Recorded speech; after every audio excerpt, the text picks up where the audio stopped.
Assalamualaikum warahmatullahi wabarakatuh. Perkenalkan, saya Putri Nurhayati, mahasiswi jurusan Hukum Program Studi Ilmu Hukum Universitas Islam Batik Surakarta dengan nomor induk mahasiswa 2018 010038. Alhamdulillahirabbil alamin.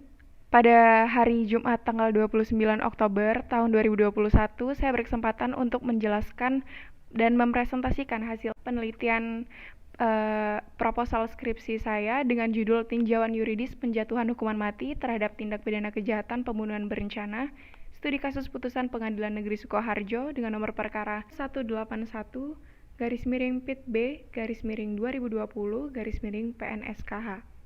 Yang terhormat kepada Bapak Hadi Mahmud SHMH selaku dosen pembimbing 1 dan Bapak Wahyu Beni Mukti Setiawan SHMH selaku dosen pembimbing 2, saya ingin mengucapkan terima kasih banyak karena selama ini sudah membantu saya dan mempersilahkan saya untuk melangsungkan presentasi pada hari ini.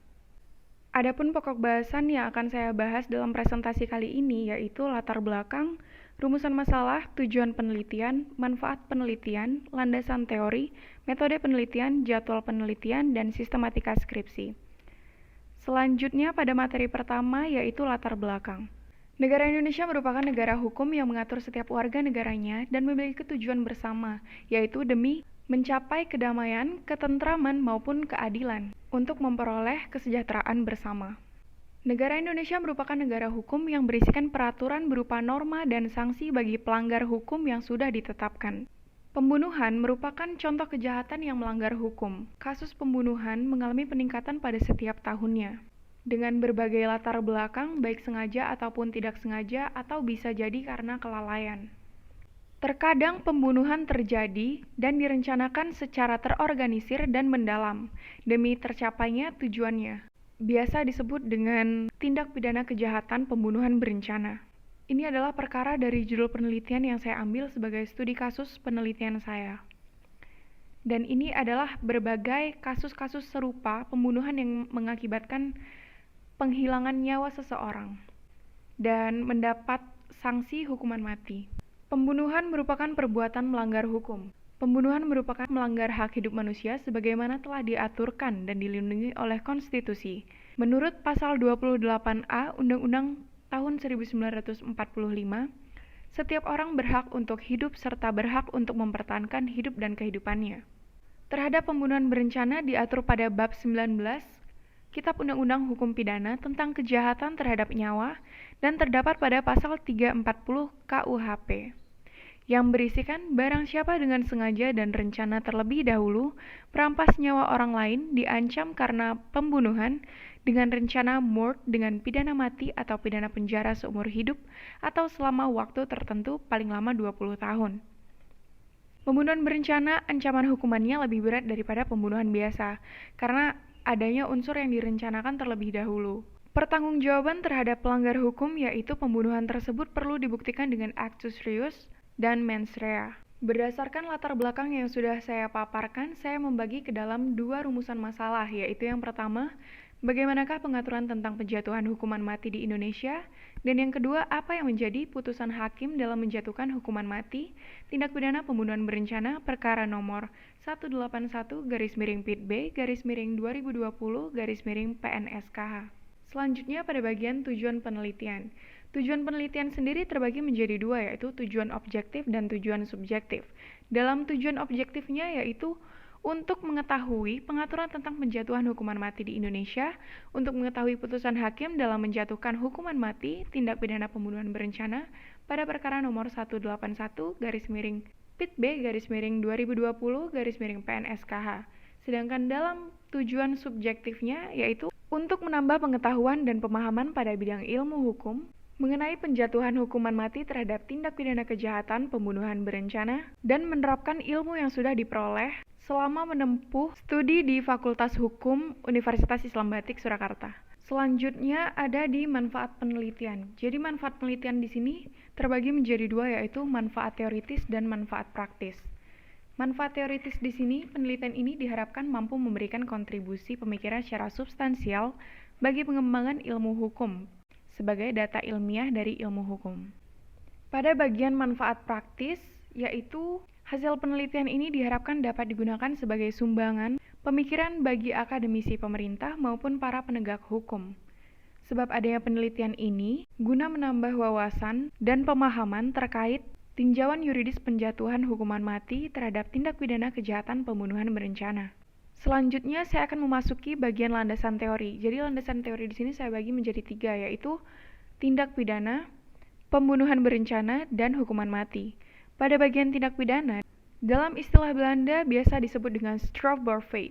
Straf yang berarti pidana dan hukum, bar yang berarti dapat dan boleh, sedangkan feit, tindak, peristiwa, pelanggaran, ataupun perbuatan.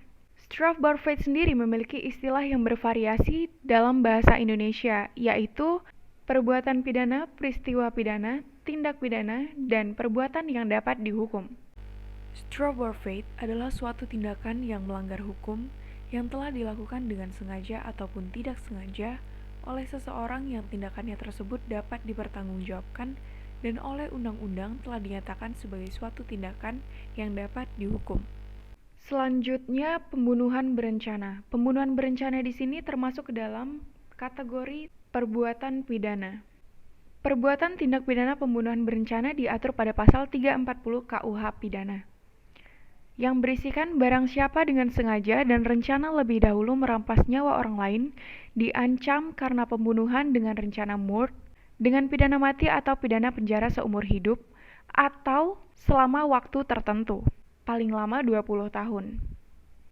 Pembunuhan berencana adalah pembunuhan yang dilakukan dengan kejahatan mengambil atau merampas nyawa orang lain setelah dilakukan perencanaan terlebih dahulu dengan tujuan memastikan keberhasilan pembunuhan atau untuk menghindari penangkapan tersebut. Selanjutnya pada bagian hukuman mati. Dalam istilah hukum biasa disebut dengan witvoering. Hukuman mati adalah salah satu hukuman yang diberlakukan di Indonesia. Hukuman mati atau pidana mati adalah penjatuhan pidana dengan mencabut hak hidup seseorang yang telah menghilangkan nyawa orang lain.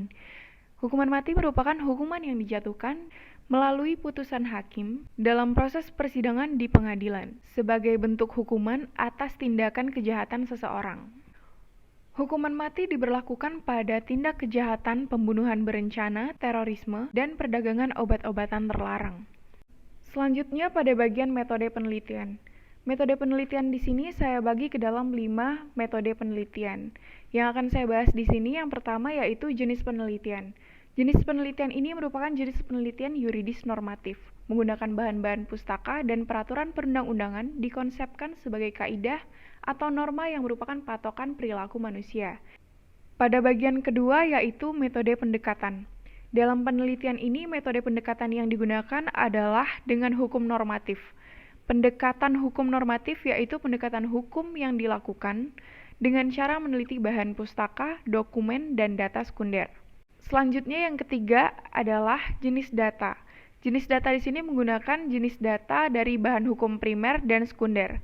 Yang pertama, bahan hukum primer itu saya ambil dari Kitab Undang-Undang Hukum Pidana KUHP, Kitab Undang-Undang Acara Hukum Perdata KUHAP, dan putusan Pengadilan Negeri Sukoharjo dari studi kasus saya dengan nomor perkara 181-PITB-2020-PNSKH. Dari bahan hukum sekunder berisikan semua bentuk publikasi tentang hukum yang merupakan data pendukung yang digunakan untuk memperjelas berdasarkan dari data primer yang sudah tertera. Selanjutnya yang keempat, metode pengumpulan data. Dalam penelitian ini menggunakan metode pengumpulan data sekunder yang dilakukan dengan menggunakan studi dokumen atau studi kepustakaan yang dilakukan dengan cara meneliti, mengkaji, mencatat, mengumpulkan, dan mengutip bahan-bahan pustaka seperti artikel, jurnal, bahkan perundang-undangan. Selanjutnya yang kelima adalah metode analisis data. Metode analisis data kali ini menggunakan metode analisis kualitatif. Metode kualitatif di sini merupakan analisis yang dilakukan tidak menggunakan angka atau perumusan statistik. Selanjutnya pada bagian jadwal penelitian. Jadwal penelitian di sini berlangsung sejak bulan Oktober hingga Desember 2021 yang dilakukan dan diperinci dengan jarak waktu 3 bulan. Penyusunan proposal dilakukan pada bulan Oktober selama 1 minggu. Perizinan dilakukan pada bulan Oktober selama 1 minggu, pengumpulan data dilakukan pada bulan Oktober selama 2 minggu, analisis data dilakukan pada bulan November selama 1 bulan 4 minggu, pembuatan laporan dilakukan pada bulan Desember, dilakukan selama 4 minggu 1 bulan, jadi total dari keseluruhan adalah 12 minggu.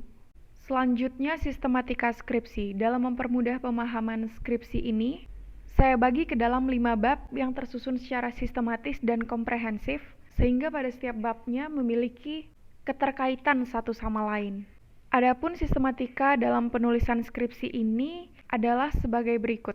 Pada bab 1 yaitu pendahuluan yang terdiri dari latar belakang, perumusan masalah, tujuan penelitian, manfaat penelitian, metode penelitian, sistematika skripsi. Pada bab 2 tindak pidana, pembunuhan berencana dan hukuman mati, berisikan mengenai pembahasan landasan teori dari tinjauan tentang tindak pidana, tinjauan tentang pembunuhan berencana, tinjauan tentang hukuman mati. Pada bab 3 di sini menjelaskan mengenai deskripsi umum Pengadilan Negeri Sukoharjo yang terdiri dari 3 bagian yaitu gambaran umum lokasi Pengadilan Negeri Sukoharjo, struktur organisasi. Pada bab 4 yaitu terbagi menjadi 2, pengaturan tentang penjatuhan hukuman mati di Indonesia dan putusan hakim dalam menjatuhkan hukuman mati tindak pidana pembunuhan berencana pada perkara nomor 181/PIT-B/2020/PNSKH. Dan yang terakhir adalah bab 5 penutup yang terdiri dari kesimpulan dan saran. Sekian dari presentasi saya kali ini. Apabila terdapat kesalahan kata maupun pengucapan, mohon maaf sebesar-besarnya. Atas perhatiannya saya ucapkan terima kasih. Wassalamualaikum warahmatullahi wabarakatuh.